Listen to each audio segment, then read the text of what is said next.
자, 북한이 어제 시험 발사한 잠수함 발사 탄도미사일 SLBM의 발사 모습을 공개했습니다. 취재 기자 연결해서 해당 내용 짚어보겠습니다. 강은하 기자, 자, 잠수함에서 발사된 모습이 영상으로 이제 확인이 된 건가요? 예, 영상은 아니고 사진인데요. 북한이 신형 잠수함 발사탄도미사일 시험 발사를 진행했다면서 현장 사진을 공개한 겁니다. 5년 전 SLBM을 발사했던 잠수함에서 또다시 신형 SLBM을 발사했다며 이 잠수함을 824 영웅함이라고 명명했습니다. 이 824는 북한이 처음 북극성 1형을 시험 발사에 성공했다고 주장한 날로 이날을 기념하는 이름을 붙인 겁니다.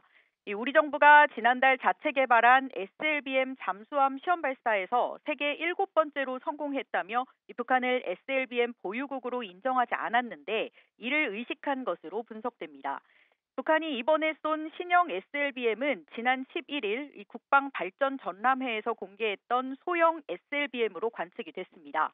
북한은 활공 도약 기동, 즉 비행 후반부에 고도를 다시 올리는 풀업 기동이 가능해졌다고 밝혔는데요.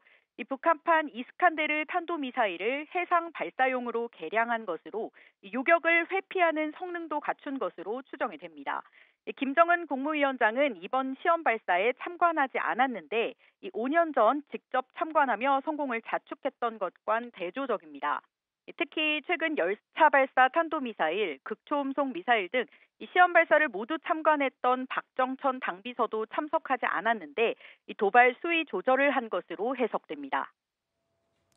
자, 미 국무부에서는 유엔 안보리 결의 위반이다라고 주장을 하고 있는 것으로 알고 있는데 우리 청와대의 반응 그리고 미국 반응 어떻습니까? 예, 우선 청와대는 어제 발사 소식을 듣자마자 긴급 국가안전보장위원회 상임위원회를 소집하고 깊은 유감을 표명했습니다. 최근 종전선언을 추진하면서 한미일 3국이 북한에게 대화에 나서라고 촉구하는 가운데 도발 행위가 이어지자 이에 대한 우려를 드러낸 건데요.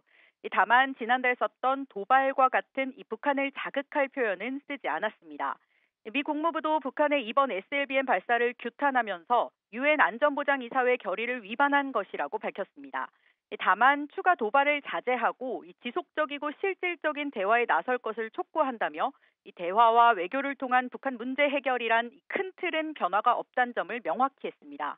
한편 유엔 안보리는 오늘 미국과 영국의 요청으로 비공개 긴급회의를 열고 북한 탄도미사일과 관련한 논의를 할 예정이라고 밝혔는데요.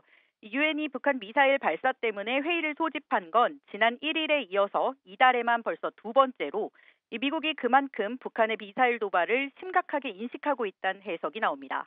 지금까지 외교안보 국제부에서 채널A 뉴스 강은하입니다.